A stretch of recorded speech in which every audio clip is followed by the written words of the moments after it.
Hi students, welcome to Jaidev academy. ఈ వీడియోలో మనం వెరీ ఇంపార్టెంట్ టాపిక్ అయితే డిస్కస్ చేస్తున్నామండి. ఆల్రెడీ మన యాస్పిరెంట్స్ చాలా సీరియస్గా గ్రూప్ 2 ప్రిలిమినరీకి మరియు మెయిన్స్కి ప్రిపేర్ అవుతున్నారండి. అందులో భాగంగా మన జైదేవ్ అకాడమీ మీకైతే అత్యుత్తమైనటువంటి ఏపీపీఎస్సీ సెలెక్ట్ అయినటువంటి ఫ్యాకల్టీతో ఈ క్లాసెస్ అయితే అందిస్తున్నాము. తద్వారా ప్రిలిమినరీకి లక్షల మందిలో కాంపిటీట్ అవుతారు. కాబట్టి ముందుగా ప్రిలిమినరీకి సంబంధించినటువంటి టాపిక్స్ ఈ వీడియోలో మనం డిస్కస్ చేద్దామండి. ఈరోజు క్లాస్ అయితే మీకోసం మంచి మెటీరియల్ కూడా తీసుకొచ్చాము. అవి కూడా మీకు ఎక్స్ప్లెయిన్ చేస్తానండి. పీడిఎఫ్లో ఉన్నవి మీకు ఎక్స్ప్లెయిన్ చేస్తాను. దయచేసి స్కిప్ చేయకుండా ఈ వీడియో కనుక చూస్తే మారుతున్నటువంటి పేపర్ స్ట్రాటజీ ప్రకారం మనం కనుక ప్రిపేర్ అయితే మరియు ఏపీపీఎస్సీ సెలెక్ట్ అయినటువంటి అభ్యర్థులతో మీకైతే ఈ యొక్క క్లాసెస్ని రూపొందించాము. ఎగ్జామినేషన్ ఓరియంటెడ్గా తయారు చేయడం అయితే జరిగిందని మరొకసారి చెప్తున్నానండి. ఈ యొక్క వీడియోని చూస్తే మీకు అవగతమవుతుంది. ప్రిలిమినరీలో మెయిన్గా చూసినట్లయితే డిఫరెంట్ సబ్జెక్ట్ ఏంటంటే ఇండియన్ సొసైటీ అదే భారతీయ సమాజం అండి. భారతీయ సమాజం ఈ విభాగానికి వచ్చేసరికి 30 మార్క్స్ ఉన్నవి. అవుట్ ఆఫ్ 30కి 30 మార్క్స్ని ఎలా మనం స్కోర్ చేయాలనేది ఈ వీడియోలో మీరు డిఫరెంట్గా కనుక ప్రిపేర్ అయితే మారుతున్నటువంటి, మళ్ళీ చెప్తున్న పేపర్ స్ట్రాటజీ అనేది మారుతుందండి. దానికి అనుకూలంగా మనం ప్రిపరేషన్ అనేది కొనసాగిద్దాం. సరే, ఈ వీడియోలో మనం చూసినట్లయితే సంక్షేమ యంత్రాంగం అనేది ఒక మెయిన్ టాపిక్ అండి. ఈ సంక్షేమ యంత్రాంగం కనుక చూసినట్టయితే, వెల్ఫేర్ మెకానిజం కనుక చూసినట్టయితే ఈ ఇండియన్ సొసైటీలో 3వ టాపిక్లో ప్రధానంగా ఉంది.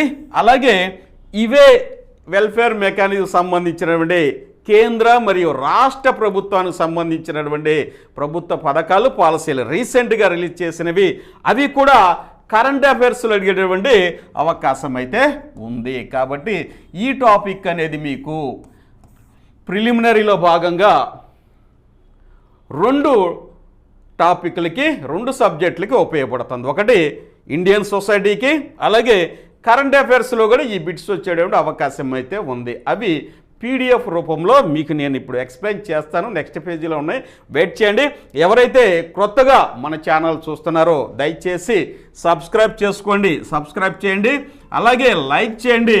మీకు చాలా విలువైనటువంటి సమాచారము మన జైదేవ్ అకాడమీ అయితే అందిస్తుందని మీ అందరికీ తెలుసు. చాలా ఉపయోగపడుతుంది. మళ్ళీ చెప్తున్నాను, పేపర్ అనేది డైనమిక్ అయిందండి. పేపర్ అనేది స్ట్రాటజీ మారుతుంది. కాబట్టి సింహభాగం ఎక్కువగా వచ్చినట్టయితే లేటెస్ట్ అప్డేట్స్కి ఎక్కువ ప్రాధాన్యత అనేది ఇస్తున్నారు. గతంలో కనుక చూసినట్టయితే ఎండోమెంట్ ఆఫీసర్లో కూడా ఎండోమెంట్ యాక్ట్ అనేది ఇచ్చారు చూడండి. అలాగే గ్రూప్ 2లో ఎక్కువ పోస్టులు అన్నటువంటి ఈఓపిఆర్డి, అలాగే ఇది మిడిల్ మేనేజ్మెంట్ కాబట్టి స్థానిక ప్రభుత్వాల మీద 73, 74 రాజ్యాంగ సవరణ మీద ఎక్కువ ప్రశ్నలు అయితే వస్తవి. దానికి సంబంధించిన పంచాయతీరాజ్ యాక్ట్ కూడా మీకు మెయిన్ బిట్స్ కూడా పీడిఎఫ్ రూపంలో నేను ఇక్కడ మీకు అందుబాటులో తీసుకొచ్చాను. అవి చాలా ఉపయోగపడతాయి. గ్రూప్ 1 నుంచి గ్రూప్ 2 అన్ని మిస్లేనియస్ ఎగ్జామ్స్ కూడా ఉపయోగపడతాయి. నేను మరలా మీకైతే చెప్తున్నాను. ఇక ఆలస్యం చేయకుండా మనం వీడియోలోకి వెళ్దాం. చూడండి, ఈ టాపిక్లో ఈరోజు మనం మాట్లాడే టాపిక్ ఏంటంటే సంక్షేమ యంత్రాంగం, వెల్ఫేర్ మెకానిజం. మరి ఈ టాపిక్ ఎక్కడ ఉంది సిలబస్లో ఒకసారి చూద్దాం. చూడండి, ఇది గ్రూప్ 2 ప్రిలిమినరీ సిలబస్. మొట్టమొదటి చూసినట్టయితే హిస్టరీ అండి, ఏన్షియంట్ హిస్టరీ, మిడివల్ హిస్టరీ, అలాగే మోడర్న్ హిస్టరీ గురించి 30 మార్క్స్ మనకు తెలిసిందే. అలాగే జాగ్రఫీ గురించి ఇదిగోండి, general and physical geography, economic geography of India and AP, అలాగే human geography of India and AP, ఇది 30 మార్క్స్. ఇక నెక్స్ట్ మనం మాట్లాడుకునేటటువంటి ఈ యొక్క ఇండియన్ సొసైటీ 30 మార్క్స్ అనేది వచ్చింది. చూడండి, ఇందులో కనుక చూసినట్లయితే ఇక్కడ వెల్ఫేర్ మెకానిజం అనేది ఒక మెయిన్ టాపిక్గా ఉంది. Public policies and welfare programmes అనేది ఈరోజు మనం డిస్కస్ చేస్తున్న మెయిన్ టాపిక్ అన్నమాట. ఎందుకంటే ఈ టాపిక్ వచ్చేసరికి ఈ యొక్క ఇండియన్ సొసైటీలోనూ కవర్ అవుతుంది, అలాగే కరెంట్ అఫైర్స్లో కూడా కవర్ అవుతుంది. ఎందుకంటే రీసెంట్గా ఏమైతే ఇంట్రడ్యూస్ చేశారో ఇంప్లిమెంట్ చేస్తున్నారో ఆంధ్రప్రదేశ్ ప్రభుత్వం కేంద్ర ప్రభుత్వం యొక్క పాలసీలు అలాగే వెల్ఫేర్ ప్రోగ్రామ్స్ స్కీమ్స్ కూడా అడిగేట అవకాశం ఉంది. ఏపీ హైకోర్టులోనూ అడిగారు, అలాగే ఎండోమెంట్ ఆఫీసర్స్లో కూడా ఈ యొక్క వెల్ఫేర్ ప్రోగ్రామ్స్ అనేది అడగడం జరిగింది. ఆ తర్వాత constitutional and statutory provisions for SC ST వీటి గురించి కూడా డిస్కస్ చేసుకుందాం. ఈ సెషన్లో వచ్చేసరికి మనం public policies and welfare programmes ఏంటి అనేది ఒకసారి డిస్కస్ చేద్దాం. చూడండి, మీకోసము ఈ స్కీమ్స్ అయితే తీసుకురావడం అనేది జరిగిందండి.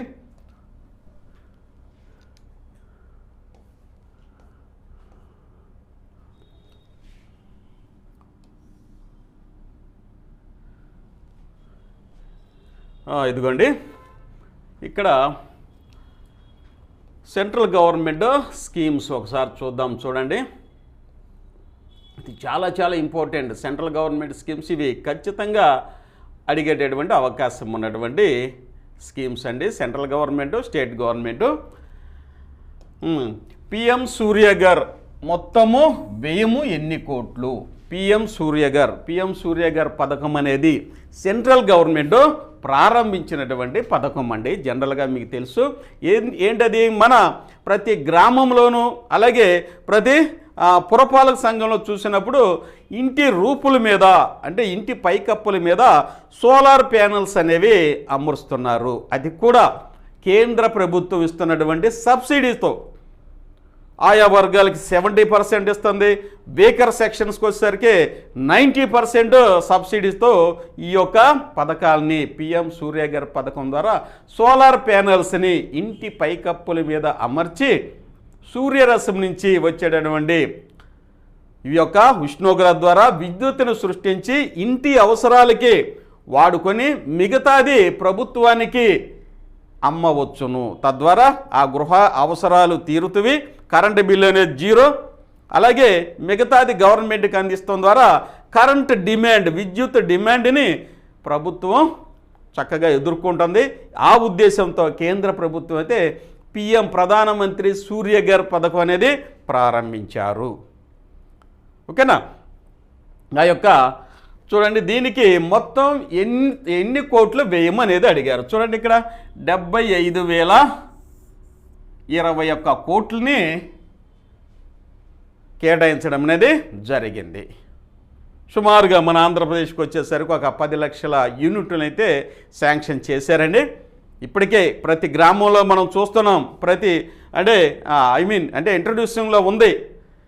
పంచాయతీల్లో కూడా ఆ గ్రామాల్లో వచ్చేసరికి కొన్ని గ్రామాల్లో ఈ యొక్క సోలార్ ప్యానెల్ అని చూస్తున్నారు. ఖచ్చితంగా దీని మీద ప్రశ్న అనేది రావడం జరుగుతుంది. దీని ద్వారా ఇది వెల్ఫేర్ మెకానిజంలో అలాగే కేంద్ర ప్రభుత్వం ప్రతిష్టాత్మకంగా ప్రారంభించినటువంటి పథకాల్లో ఇది ఒక ప్రముఖమైనది. కాబట్టి చూడండి, ఇక దీని గురించి కొన్ని బిట్స్ అయితే మన జయదేవ్ అకాడమీ మీకోసము తయారు చేశామండి. ఇది ఖచ్చితంగా గ్రూప్ 2లో అడిగేట అవకాశం అయితే ఉంది.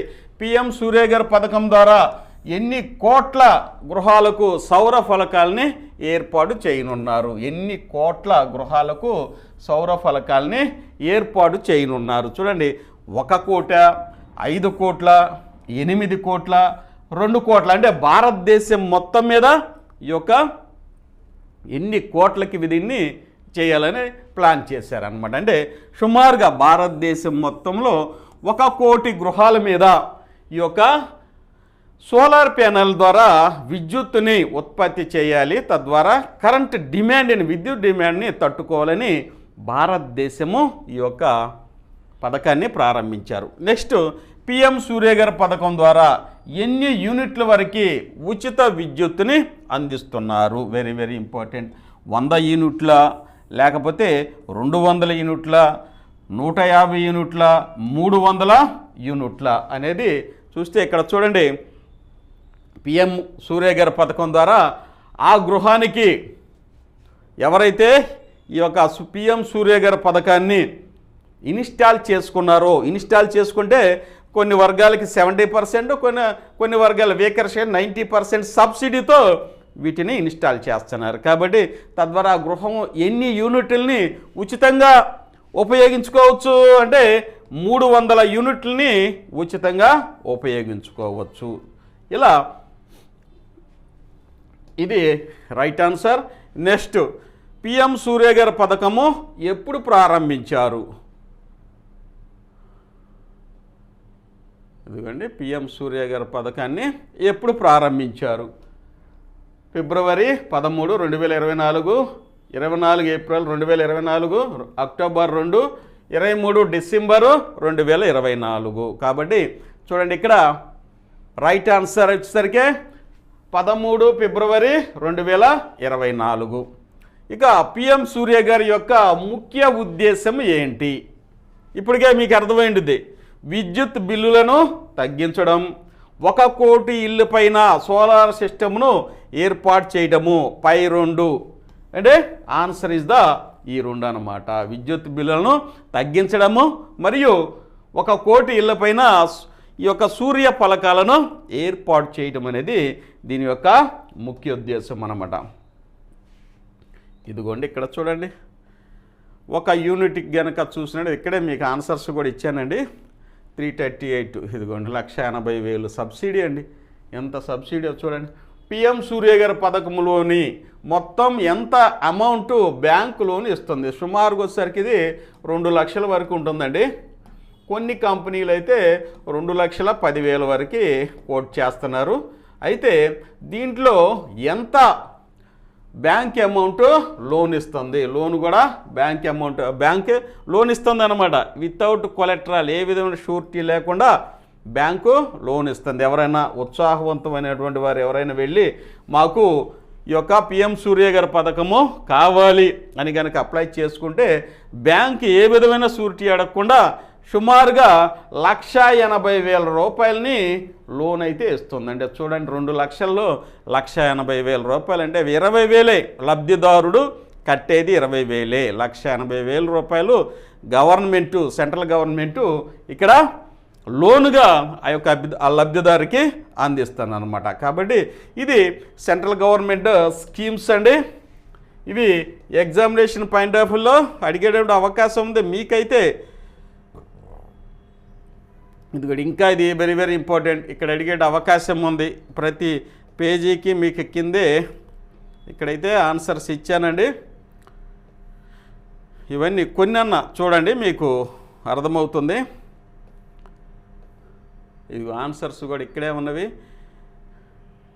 పిఎం సూర్యఘర్ పథకంలో ప్రభుత్వం ఎంత అమౌంట్ని లబ్ధిదారులకు సబ్సిడీగా అంటే సబ్సిడీగా అందిస్తుంది.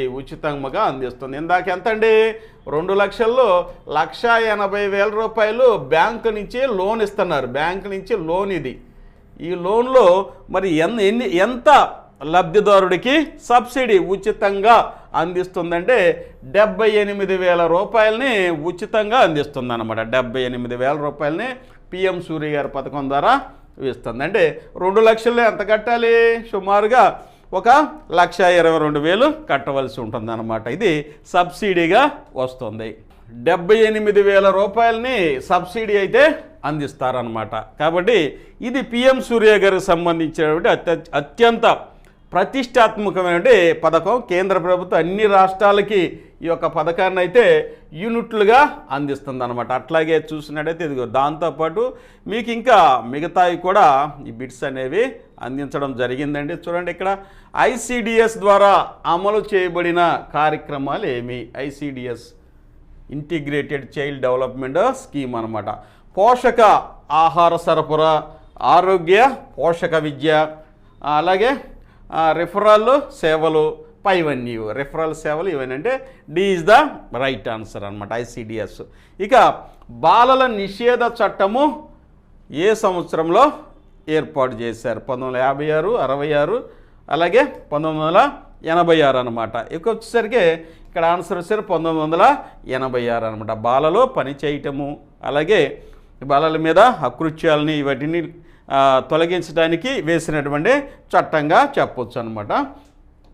ఇలా అన్ని బిట్స్ అండి. ఇది ఒక్కటే ఐసిడిఎస్ఏ కాదు, ఇంకా మిగతావన్నీ మీకైతే ఎగ్జామినేషన్ ఓరియంటెడ్లో స్టేట్ గవర్నమెంట్వి, అలాగే సెంట్రల్ గవర్నమెంట్. ఇదిగోండి గృహహింసా చట్టము ఏ సంవత్సరంలో వచ్చింది, సమీకృత బాలల అభివృద్ధి పథకము, అలాగే ఫ్రీ స్కూల్ విద్యానగా, ఇవన్నీ మీకు ఒక పీడిఎఫ్ రూపంలో ఎగ్జామినేషన్ ఓరియంటెడ్గా వెల్ఫేర్ మెకానిజంలు ఇవే అడిగేది. వెల్ఫేర్ మెకానిజంలో వీటిని అడుగుతారనమాట. ఎందుకంటే మీకు తెలుసు వెల్ఫేర్ మెకానిజము ఎవరైతే వీకర్ సెక్షన్స్ ఉన్నారో, అంటే సమాజంలో బలహీన వర్గాల యొక్క, అంటే బలహీన వర్గాలు అంటే ఎవరండి, తమ యొక్క హక్కులను పొందలేనటువంటి సమాజము లేకపోతే ప్రజలు అనొచ్చండి, వారి హక్కులను కూడా వారు పొందలేనటువంటి స్థితిలో ఉన్నటువంటి వారిని బలహీన వర్గాలు లేకపోతే వీకర్ సెక్షన్స్ అంటారు.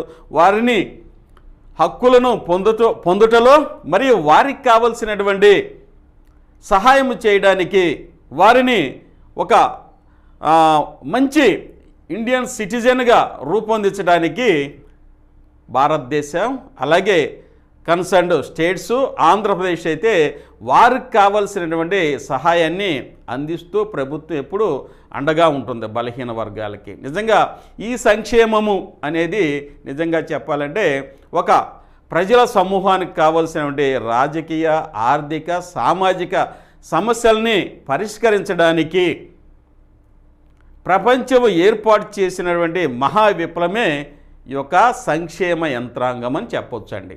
సంక్షేమం అనేది అసలు మొట్టమొదటిసారిగా ఎప్పుడు వచ్చిందంటే రెండవ ప్రపంచ యుద్ధం జరిగిన తర్వాత యుఎన్ఓ యునైటెడ్ నేషన్స్ ఆఫ్ ఆర్గనైజేషన్ను ప్రవేశపెట్టినటువంటి ఒక గొప్ప అంశం ఏంటంటే సంక్షేమము. ఈ సంక్షేమం అనేది ప్రపంచం మొత్తం విస్తరించి ఒక వెల్ఫేర్ మెకానిజంగా ప్రారంభించింది. అసలు సంక్షేమము వెల్ఫేర్ అనేది చెప్పుకోవాలంటే మొట్టమొదటిసారిగా బ్రిటన్లో ఫెబియన్ సోషలిజం అనేటువంటి పేరుతో, ఫెబియన్ సోషలిజం అనే పేరుతో ప్రపంచవ్యాప్తంగా ఈ యొక్క సంక్షేమము అనేటటువంటి అంశాన్ని విస్తరించినటువంటి అలాగే ప్రారంభించినటువంటి దేశం ఏదంటే బ్రిటన్. కాబట్టి ఆ తర్వాత వచ్చిన రాజ్యాంగములు మొత్తము ఈ యొక్క ఫెబియన్ సంక్షేమానికి, వెల్ఫేరిజంకి ఒక స్ఫూర్తిగా తీసుకొని మన భారత రాజ్యాంగంలో కూడా ఆదేశిక సూత్రాలు రూపంలో వచ్చేసరికి ఆదేశిక సూత్రాలు అదేనండి డిపిఎస్పి అని అంటారు. ఆదేశిక సూత్రాల రూపంలో వీటిని directive principles of state policy అనేటటువంటి వీటి రూపంలో మన రాజ్యాంగంలో మన రాజ్యాంగకర్తలు నాలుగవ భాగంలో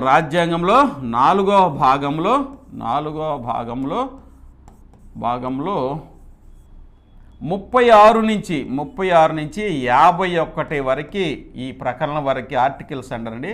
ఇక్కడ వరకు పొందుపరిచారనమాట. ఇందులో ముఖ్యంగా చెప్పాలంటే 40వ ఆర్టికల్ కనుక చూసినట్టు గతంలో ఎన్ని ప్రశ్నలు వచ్చినాయండి, ఇవి వచ్చేసరికి పంచాయతీరాజ్ వ్యవస్థ గురించి చెప్తున్నటువంటి ఆర్టికల్. వీటిని సామ్యవాద సోషలిస్టిక్ 36 నుంచి 57 ఉన్న ప్రకల్ని సామ్యవాద సోషలిస్టిక్ భావాలతో గాంధీజీ గారి యొక్క స్ఫూర్తితో 36 నుంచి 57 ఉన్నటువంటి ఆదేశిక సూత్రాలను కూడా రూపొందించారనేది భావన. కాబట్టి 40 ఆర్టికల్ గతంలో అడిగారు పంచాయతీరాజ్ ఏర్పాటుకి సూచనలు ఇస్తున్నటువంటి ఆర్టికల్ ఏది మన రాజ్యాంగంలో 40వ ఆర్టికల్. ఆదేశిక సూత్రాలు 36 నుంచి 51 వరకు ఉన్నవి. ఇవి కోర్టుల ద్వారా మనం పొందలేము. ప్రాథమిక హక్కులను అయితే కోర్టుల ద్వారా పొందొచ్చు, ఆదేశిక సూత్రాలు అయితే కోర్టుల ద్వారా పొందలేము. ఇవన్నీ వెల్ఫేర్ మెకానిజానికి సంబంధించినటువంటి ఆర్టికల్స్గా చెప్పుకోవచ్చు అన్నమాట. ప్రజల యొక్క ఆర్థిక, రాజకీయ, సామాజిక అభివృద్ధికి, సమానత్వానికి, సోషలిస్టిక్ నేచర్కి ఇవి పునాది వేసేటటువంటి ఆర్టికల్స్ 4వ భాగంలో రాజ్యాంగంలో ఆదేశిక సూత్రాల రూపంలో రూపొందించబడ్డవి. అలాగే ఈ యొక్క సంక్షేమ యంత్రాంగాన్ని ఎందుకు ప్రవేశపెట్టవలసి వచ్చింది అంటే భారతదేశంలో ఉన్నటువంటి ఆర్యుల దగ్గర నుంచి ఉన్నటువంటి ఈ కుల వ్యవస్థ ద్వారా భారతీయుల యొక్క ఆర్థిక పరమైనటువంటి, రాజకీయ పరమైనటువంటి, సామాజిక పరమైనటువంటి ఈ యొక్క విభిన్నమైనటువంటి, అలాగే వాటి యొక్క తారతమ్యాలు ఒక వర్ణానికి మరొక వర్ణానికి ఉన్నటువంటి ఈ 3 భేదాలని, అంతరాలని తగ్గించడానికి భారత రాజ్యాంగము ఈ ఆదేశిక సూత్రాల్లో ప్రజలు, భారతీయులందరి మధ్య సుహృద్భావనను ఏర్పాటు చేయడానికి వీటిని ఏర్పాటు చేశారు. అలాగే ఆదేశిక సూత్రాలను కూడా ఏర్పాటు చేయడం జరిగింది. అలాగే సామ్యవాద దృక్పథాన్ని కూడా మన రాజ్యాంగంలో పొందుపరిచారు. ఇంకా ప్రజల మధ్య ఉన్నటువంటి ఈ ఆర్థిక పరమైనటువంటి తేడాలను తగ్గించడం ద్వారా వారి మధ్య ఉన్నటువంటి ఈ యొక్క ఘర్షణ వాతావరణం కూడా తగ్గించడానికైతే ఇవి ఉపయోగపడతాయి. అంతేకాకుండా ప్రస్తుతం ఉన్నటువంటి అనేక పార్టీలు కూడా ప్రజలకి అనేక రకాలైన పథకాలను కూడా ఇవ్వడానికి ఇవి దోహదం చేసిందంటుగా మనకి కనపడుతున్నాయి. కాబట్టి మన సమాజంలో ఉన్నటువంటి బలహీన వర్గాల యొక్క అభివృద్ధికి ఆదేశిక సూత్రాల ద్వారా వచ్చినటువంటి వెల్ఫేర్ మెకానిజం, సంక్షేమ యంత్రాంగం ద్వారా ప్రజలకి కావాల్సినటువంటి ఆర్థిక, రాజకీయ, సామాజిక అభివృద్ధికి ఇవి ఉపయోగపడతాయి అనే ఉద్దేశంతో వీటినైతే ప్రభుత్వాలు ప్రజలకి, అణగారిన వర్గాలకు అందిస్తున్న సంక్షేమ పథకాలు. మరి వాటి గురించి ఎగ్జామినేషన్ పాయింట్ ఆఫ్ వ్యూలో మనకైతే ఇన్ని ప్రశ్నలు అయితే అడుగుతారు. కాబట్టి ఇవన్నీ రీసెంట్గా వచ్చినటువంటి ప్రభుత్వ పథకాలు, వీటిని మనం గుర్తుపెట్టుకోవాలి. అలాగే చూడండి, పంచాయతీరాజ్ యాక్ట్ కూడా ఉందండి. ఇదిగోండి, పంచాయతీరాజ్ యాక్ట్ కూడా మీకోసం అయితే తీసుకురావడం జరిగింది. ఇందులో కూడా అనేక ప్రశ్నలు అయితే అడుగుతున్నారండి. ఇది పంచాయతీరాజ్ యాక్ట్. చూడండి, పంచాయతీరాజ్ యాక్ట్ ఎప్పుడు ఏర్పడిందండి? మన ఆంధ్రప్రదేశ్లో వచ్చేసరికి 1994లో ఏపీ పంచాయతీరాజ్ యాక్ట్ అనేది ఏర్పాటైందనమాట. ఈ పంచాయతీరాజ్ యాక్ట్ అనేది దీని నుంచి అనేక ప్రశ్నలు వస్తున్నాయి. ఎందుకు వస్తున్నాయి? గ్రూప్ 2, గ్రూప్ 1లోనే వస్తాయి.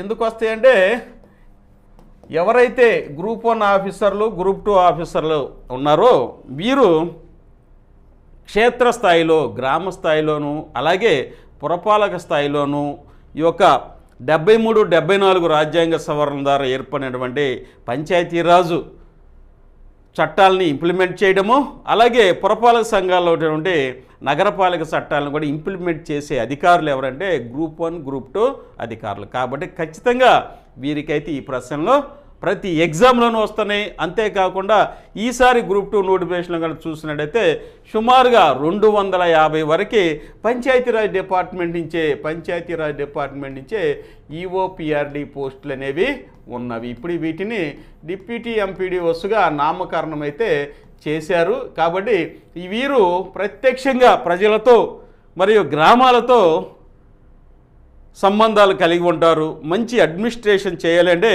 ఖచ్చితంగా పంచాయతీరాజ్ యాక్ట్ అనేది ప్రతి ఎంప్లాయీకి, అంటే మిడిల్ మేనేజ్మెంట్ అయినటువంటి గ్రూప్ 2 అధికారులకి, అలాగే జిల్లా స్థాయి అధికారులు అయినటువంటి గ్రూప్ 1 ఆఫీసర్స్కి కూడా స్థానిక స్వపరిపాలన గురించి అవగాహన అనేది ఉండాలి. అందుకే ఎన్నో ప్రశ్నలు అయితే పంచాయతీరాజ్ యాక్ట్ గురించి కూడా వస్తున్నాయి. వాటిలో కొన్ని ప్రశ్నలు అయితే మీకైతే నేను తయారు చేశాను. చూడండి, రేపు అంటే గ్రూప్ 2 ప్రిలిమినరీలో పేపర్ స్ట్రాటజీ అనేది మారింది. ఖచ్చితంగా ప్రభుత్వ పథకాలు, పాలసీలు పంచాయతీరాజ్ యాక్ట్ నుంచి అనేక ప్రశ్నలు అయితే రావడానికి అవకాశం ఉంది. కరెంట్ అఫైర్స్లోనూ వస్తవి, అలాగే వెల్ఫేర్ మెకానిజంలో వస్తవి, ఇంకా మిగతా అంశాలను కూడా వీటిని కవర్ చేసే అవకాశం 100% ఉంది.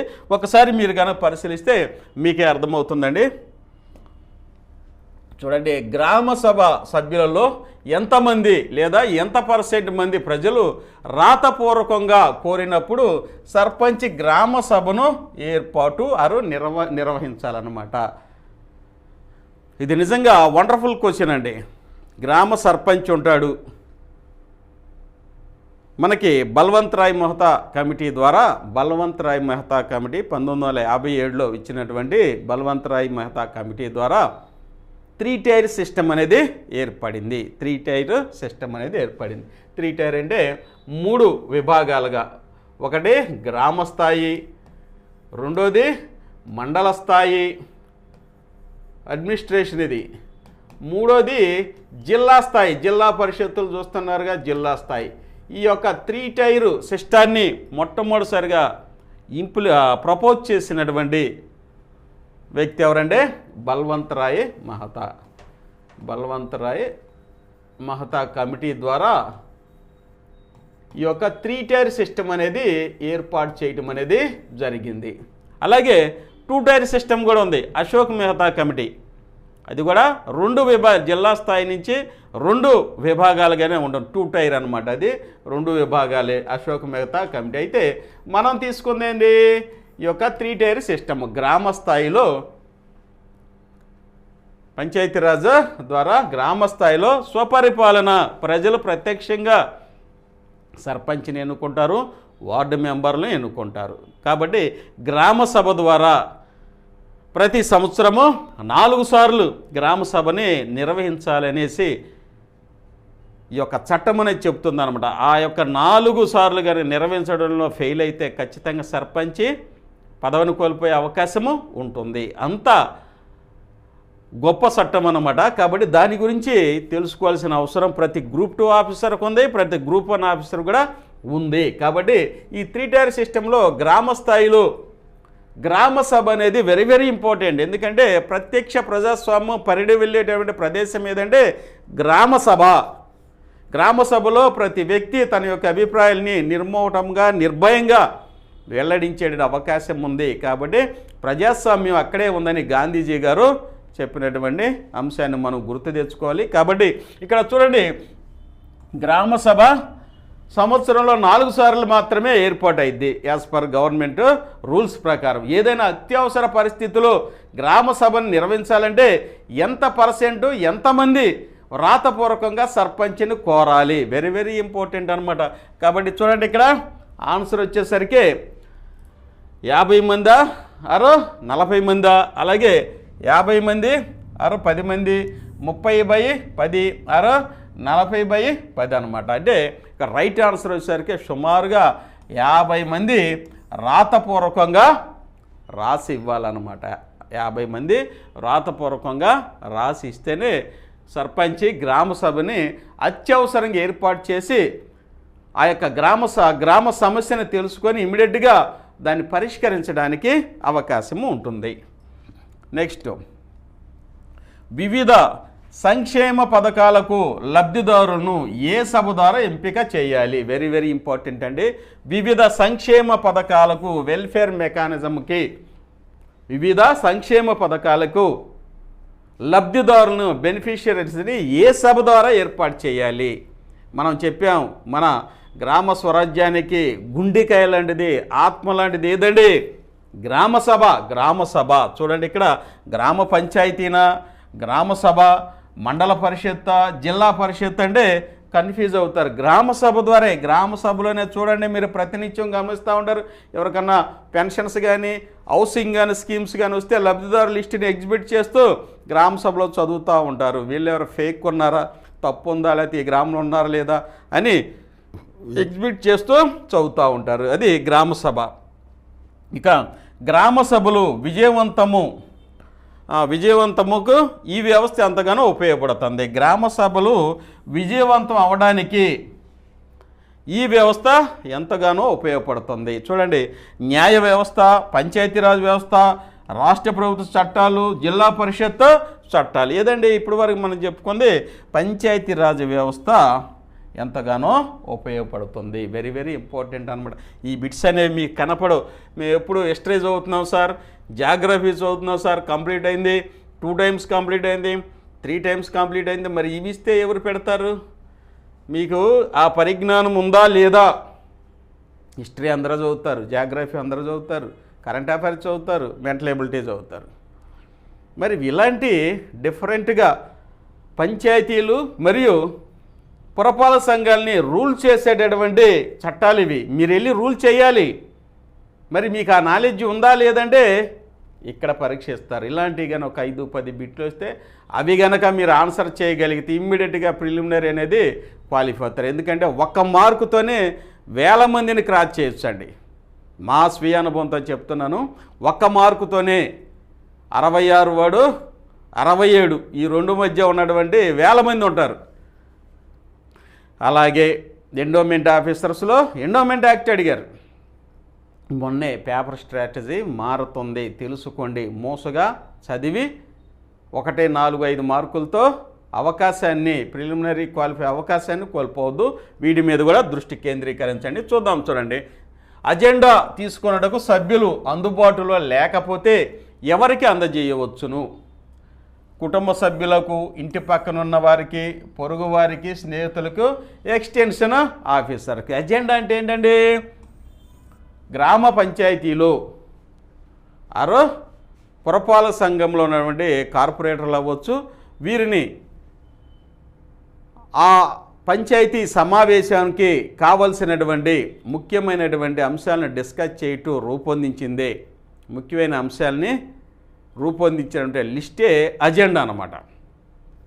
ఆ అజెండాలో ఉండే అంశాలను మాత్రమే పంచాయతీ సమావేశాల్లో లేకపోతే గ్రామ సభలో డిస్కస్ చేయాలి.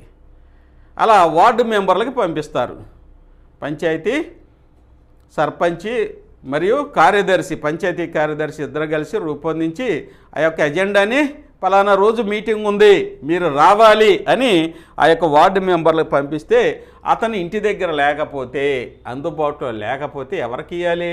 ఆ కుటుంబ సభ్యులు ఎవరికైనా ఇవ్వచ్చు, ఎవరికైనా ఇవ్వచ్చు అని చెప్తుంది. ఇక అజెండా తీసుకోవడానికి సభ్యులు నిరాకరించినట్లయితే అజెండా కాపీ ఎలా అందజేయాలి? సభ్యుల ఇంటి గోడ పైన అందించవచ్చు, లేకపోతే విఆర్ఓ సమక్షంలో అందించాలి, లేకపోతే వారి ఇంటి పొరుగు సమక్షంలో, వారి ఇంటి పొరుగు వారి సమక్షంలో మరియు సాక్ష్య రూపంలో నమోదు చేసుకోవాలి. సరే, అజెండాకు సంబంధించి ఇట్లా ఏ రూపంలోనైనా ఇవ్వచ్చు. అజెండా గురించే మనం ఎక్కువ డిస్కస్. ఇట్లా చూస్తే గ్రామ పంచాయతీకి సంబంధించినటువంటి ఇదిగో కోరం, ప్రత్యేక సమావేశానికి కోరం ఎంతమంది ఉండాలి, అలాగే ఇంకా మంచి మంచి బిట్స్ అయితే ఇదిగో ఏదైనా అంశంపై ఓటింగ్ నిర్వహిస్తున్న సమయంలో అనుకూలంగాను వ్యతిరేకంగాను సరైన ఓట్లు వస్తే అధ్యక్ష స్థానంలో ఉన్న వ్యక్తి వినియోగించుకోవాల్సిన ఓటుని ఏమంటారు? మూజువాని ఓటు, లేకపోతే నిర్ణయాత్మక ఓటు, లేకపోతే క్యాస్టింగ్ ఓటు, లేకపోతే అన్నీ అంటారు. ఇది వెరీ వెరీ ఇంపార్టెంట్. దీన్ని క్యాస్టింగ్ ఓటు అంటారు. సపోజు 16 మంది వార్డు సభ్యులు ఉన్నారనుకోండి, ఏదైనా నిర్ణయం మీద 8 వచ్చినాయి, అనుకూలంగా 8 వచ్చినాయి, అనుకూలంగా 8 వచ్చినాయి, వ్యతిరేకంగాను 8 వచ్చినాయి, అనుకూలం వ్యతిరేకంగా. మరి ఇక నిర్ణయాత్మక ఓటు ఏదో ఒకటి వేయాలి. ఇక అధ్యక్షుడు ఎవరు? సర్పంచి అధ్యక్ష స్థానంలో ఉంటారు కాబట్టి ఆయన వేసే ఓటుని ఏంటంటే నిర్ణయాత్మక ఓటు అంటారు, దాన్ని క్యాస్టింగ్ ఓటు అంటారు. ఈ అత్యవసర సమావేశంలో ఇది చేయొచ్చు. గ్రామ పంచాయతీ చేసిన తీర్మానాన్ని ఎన్ని నెలలలోపు రద్దు చేయడం లేదా మార్పు చేయడం చేయరాదు. ఇవన్నీ ఇంపార్టెంట్ అనమాట. ఇవన్నీ ఇంపార్టెంట్. నేను మళ్ళీ నెక్స్ట్ క్లాస్లో మీకు డిస్కస్ చేస్తాను. ఎందుకంటే ఒకటేమో ప్రభుత్వ పథకాల పాలసీలు ఆంధ్రప్రదేశ్ సెంట్రల్ గవర్నమెంట్ ఎక్స్ప్లెయిన్ చేశా, ఇంకోటి పంచాయతీరాజ్ యాక్ట్ 1994 ఎక్స్ప్లెయిన్ చేశా, అలాగే పంచాయతీరాజ్ యాక్ట్కి సంబంధించినటువంటి ఇవైతే మెటీరియల్ ఆన్లైన్లో మీకు మెటీరియల్ PDF మెటీరియల్ కూడా మీకోసమైతే రెడీ చేసి పెట్టానండి. ఇవన్నీ మీకు చాలా ఉపయోగపడుతుంది, గ్రూప్ 1 దాకా ఉపయోగపడుతుంది అనమాట. ఇవన్నీ ఇదిగోండి, ఇందులో కంటెంట్ మొత్తం ఇక్కడైతే ఇది చూడండి. ఆంధ్రప్రదేశ్ పంచాయతీరాజ్ చట్టము 1994లోని ప్రత్యేక అంశాలు ఏంటి? ఇది ఎన్నో పేజీ అండి? ఇది 11th పేజీ, 244 పేజీల్లో 11th పేజీలో ఇక్కడ మీకైతే వచ్చి 3 అంచెల పద్ధతి ఏర్పాటు, గ్రామ పంచాయతీ గురించి సెక్షన్ 4, మండల పరిషత్ గురించి 148, జిల్లా పరిషత్ గురించి 177, గ్రామ సభకు ప్రాధాన్యత గురించి 6వ సెక్షన్ చెప్తుంది, రాష్ట్ర ఎన్నికల సంఘం ఏర్పాటు 200 సెక్షన్ చెప్తుంది. ఇలా మీకైతే ఇవి కూడా చక్కగా నేను ఎక్స్ప్లెయిన్ చేస్తానండి. ఇవన్నీ మీకు ఎగ్జామినేషన్ పాయింట్ ఆఫ్ వ్యూలో ఇప్పటి వరకు మీరు చదివిన దానికి ఈ చదవపోయేదానికి చాలా డిఫరెంట్ ఉంటుంది. మనకి APPSC వాళ్ళు కూడా పేపర్ అయితే భిన్నంగా సెట్ చేస్తున్నారు, పేపర్ స్ట్రాటజీ కూడా మారుతుంది. కాబట్టి దానికి అనుకూలంగా చదువుకున్న వారికి మంచి రిజల్ట్ వచ్చింది, మంచి మార్క్స్ వస్తాయి. ఇప్పుడు అందరితో పాటు మీకు 150కి సపోజు 60 వస్తే ఇవి కనుక ఎక్కువ ప్రిపేర్ అయితే 80 వస్తాయి. ఒక్క మార్కుతోనే మీరు వేల ర్యాంకులను అనేది పైకి వెళ్తారని మీకు తెలుసు. ఇది ఈ వీడియోలో మనం డిస్కస్ చేస్తున్నటువంటి అతి ముఖ్యమైనటువంటి అంశాలు అన్నమాట. కాబట్టి ఇవి ఇంకా సమయాభావం వల్ల నేను ఇంకా చెప్పలేకపోతున్నాను. నెక్స్ట్ సెషన్లో అయితే కంప్లీట్ చేస్తాను, ఇంకా మరికొన్ని మీకు అందిస్తాను. కాబట్టి భారతీయ సమాజం అనేది టాపిక్, ఇది భిన్నమైన టాపిక్, 30కి 30 మార్కులు తెచ్చుకునే అవకాశం ఉన్న టాపిక్. కాబట్టి నేను చెప్పిన విధంగా కనుక మీరు ఫాలో అయితే, నేను ఏపీపీఎస్సీ సెలెక్ట్ అయ్యాను కాబట్టి నాకు అనుభవాలు, నేను గ్రూప్ 1 మెయిన్స్ రాశాను, 3 టైమ్స్ రాశాను కాబట్టి నాకున్నటువంటి అనుభవంతో, అలాగే మా ఫ్యాకల్టీ కూడా ఏపీపీఎస్సీ సెలెక్ట్ అయిన వాళ్ళు ఉన్నారు కాబట్టి వారి యొక్క అనుభవాలు, డైరెక్షన్స్తో కనుక మీరు ప్రిపేర్ అయితే ప్రిలిమినరీ చాలా ఈజీ. జూనియర్స్ వచ్చేసరికి ఇక్కడ లక్షల మందితో పోటీ పడాలి కాబట్టి ఒక శాస్త్రబద్ధంగా ఇలా చదివితే మాత్రం ఖచ్చితంగా మీరు క్వాలిఫై అవుతారు నేను చెప్తున్నాను. ఇక సీనియర్స్కి అనుభవం ఉంది కాబట్టి వారు ప్రిపరేషన్ అనేది కొనసాగిస్తారు. మీకు కూడా ఇవి చాలా ఉపయోగపడుతుంది. ఇక నెక్స్ట్ గారు చూసినట్టయితే మన జయదేవ్ అకాడమీ అయితే మీకు ప్రతిరోజు లేటెస్ట్ వీడియోస్ అండి యూట్యూబ్లో ఉన్నాయి, చూడండి యూట్యూబ్లో ఉన్నాయి. కరెంట్ అఫైర్స్ లేటెస్ట్గా కరెంట్ అఫైర్స్ ఇస్తున్నాం. దాంతోపాటుగా వెరీ వెరీ ఇంపార్టెంట్ అద్భుతంగా నోట్స్ రూపంలో నోట్స్ కూడా ఉంది. ఎగ్జామినేషన్ ఓరియంటేషన్లో జాగ్రఫీలో ఎక్కువ మార్కులు తెచ్చుకునే విధంగా టాపిక్తో పాటు, సబ్జెక్టుతో పాటు, టాపిక్తో పాటు మీకు సినాప్సిస్ రూపంలో వెరీ వెరీ ఇంపార్టెంట్ పాయింట్స్ రూపంలో అయితే ఈ క్లాసెస్ ఇస్తున్నాము. చక్కగా మీకు ప్రింట్ చేసి పీడిఎఫ్ రూపంలో అయితే బోర్డు మీద ఎక్స్ప్లెయిన్ చేసాం. ఈ యొక్క క్లాస్ ఒక్కసారి వినండి మీరు. జాగ్రఫీ క్లాసెస్ జయదేవ్ అకాడమీలో ఉన్నవి, డెమో క్లాసెస్ కూడా పెట్టాము, యూట్యూబ్లో ఉన్నవి. ఒకసారి ఆ క్లాస్ కనుక వింటే మీరు చక్కగా నోట్ చేసుకుంటారు. మేమే ఇంపార్టెంట్ బిట్స్ అన్నీ మీకోసం చక్కగా నీట్గా టైప్ చేసి ఎక్స్ప్లెయిన్ చేస్తూ క్లాసెస్ అయితే మీకు అందించామండి. ప్రతి బిట్టు ఎగ్జామినేషన్ ఓరియంటెడ్గా క్లాసెస్ రూపొందించాము. మంచి క్లాసెస్ అండి, లేటెస్ట్ వీడియోస్, ఎగ్జామినేషన్ ఓరియంటేషన్గా ఏపీపీఎస్సీ సెలెక్ట్ అయినటువంటి ఫ్యాకల్టీతో, మంచి డైరెక్షన్తో, మార్గనిర్దేశకత్వంతో ఆన్లైన్ క్లాసెస్ అయితే చక్కగా తయారు చేశాం. ఇంకా దాంతోపాటు ఎడిషనల్గా మీకు ఆంధ్రప్రదేశ్ కేంద్ర ప్రభుత్వ పథకాల, పాలసీలు, వెల్ఫేర్ మెకానిజంలు అందిస్తున్నాము. అది కరెంట్ అఫైర్స్ కూడా ఉపయోగపడుతుంది. వాటితో పాటుగా ఏపీ పంచాయతీరాజ్ యాక్ట్ కూడా అతి ముఖ్యమైన. ఎందుకంటే మీరు గ్రూప్ 1 గ్రూప్ 2 అధికారులు ఖచ్చితంగా క్షేత్రస్థాయిలో, గ్రామ స్థాయిలో, పురపాలక స్థాయిలో మీరు ఈ యొక్క చట్టాన్ని అమలు చేయాలి కాబట్టి వీటిలో గతంలో కూడా అడిగారు అనమాట. 73, 74 రాజ్యాంగ సవరణ గురించి అడుగుతూ ఇవి కూడా అడిగారు కాబట్టి అవి కూడా పంచాయతీరాజ్ యాక్ట్లు అవన్నీ ఉన్నవి, అవి కూడా మీకు అందిస్తాను. ఇంకా పంచాయతీరాజ్ యాక్ట్ మొత్తాన్ని మీకు ముఖ్యమైన మొత్తం నేను ఎక్స్ప్లెయిన్ చేస్తాను కాబట్టి హ్యాపీగా ప్రిపేర్ అవ్వండి. ఒక ఇండియన్ సొసైటీలో రావండి, కరెంట్ అఫైర్స్లో కూడా వస్తాయి, అలాగే ఓవరాల్ జనరల్ నాలెడ్జ్లో కూడా ఈ బిట్స్ వచ్చే అవకాశం అయితే ఉంది. కాబట్టి లేటెస్ట్ క్లాసెస్ మీకు మంచిగా ఎగ్జామ్ ఓరియంటెడ్లో మీకు అందించాము. మన యూట్యూబ్లో ఈ క్లాసెస్ వస్తున్నాయి, అలాగే ఇండియన్ సొసైటీ కూడా వస్తుంది చూడండి. ఇక సార్ ఆన్లైన్ క్లాసెస్ ఉన్నాయా అని మన ఆస్పిరెంట్స్ అడుగుతున్నారండి. ఏపీపీఎస్సీ గ్రూప్ 2 ప్రిలిమినరీ సంబంధించి ఆన్లైన్ క్లాసెస్ అయితే ఇప్పుడు మనం చెప్పిన విధంగా చక్కగా మీకు ఇదిగోండి 5 విభాగాలు: Indian history, Indian society, Indian geography, mental ability, అలాగే కరెంట్ అఫైర్స్ మొత్తం కలిపి వీటితో పాటుగా మళ్ళీ నేను చెప్తున్నాను ఏపీ మరియు centrals welfare schemes, central welfare schemes మొత్తం పీడిఎఫ్ రూపంలో ఇప్పుడు మీకు పీడిఎఫ్ రూపంలో తయారు చేశాము. కాబట్టి ఇవి కూడా మీకు అడిషనల్గా అందిస్తాం. అలాగే ఏపీ పంచాయతీరాజ్ యాక్ట్ కూడా మీకు 1994 కూడా అందిస్తున్నాం. వాటి బిట్స్తో పాటు మరియు పీడిఎఫ్ బుక్ లాగా కూడా మీకు అందిస్తున్నాం. ఇవన్నీ ఎగ్జామ్ ఓరియంటేషన్గా మీకు ఉపయోగపడుతుంది. చక్కగా ప్రిపేర్ అయితే ఈజీగా ఇన్ని లక్షల మంది కాంపిటీట్ అయినా అందులో మీరు విజేతగా నిలబడే విధంగా మన జయదేవ్ అకాడమీ అయితే మీకు ఈ క్లాసెస్ అందిస్తుందండి.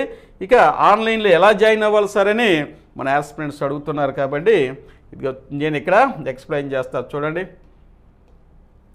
ప్లే స్టోర్కి వెళ్ళండి, జయదేవ్ అకాడమీ టైప్ చేయండి, లోగో ఎలా వస్తుంది. నెక్స్ట్ ఇమీడియట్గా ఇలా అయితే వస్తుంది అన్నమాట. వెల్కమ్ టు జయదేవ్ అకాడమీ అని వస్తుంది డైలాగ్ బాక్స్. అందులో లాగిన్ విత్ వాట్సాప్ అని ఉంది, దీని మీద క్లిక్ చేయండి.